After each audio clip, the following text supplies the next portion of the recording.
Hi guys, time to chewy time.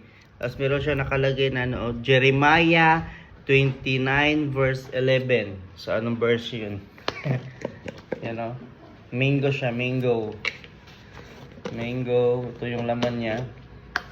Punong-puno to kanina. Kasi hinalo na ni kuya yung... Yan, ito yung laman niya. Mangga ni mangga. Ahig.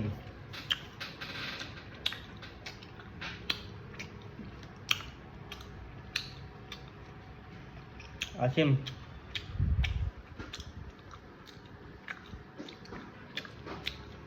Ayun.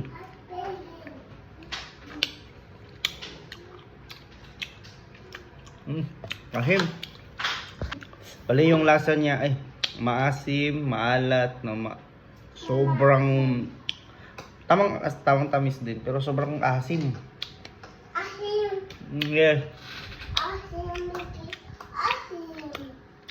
Asim. Hmm? They asim. Mm. They asim. Asim.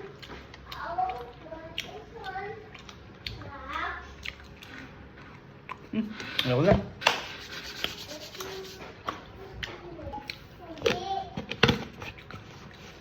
Chiron. Masarap. Butcheron.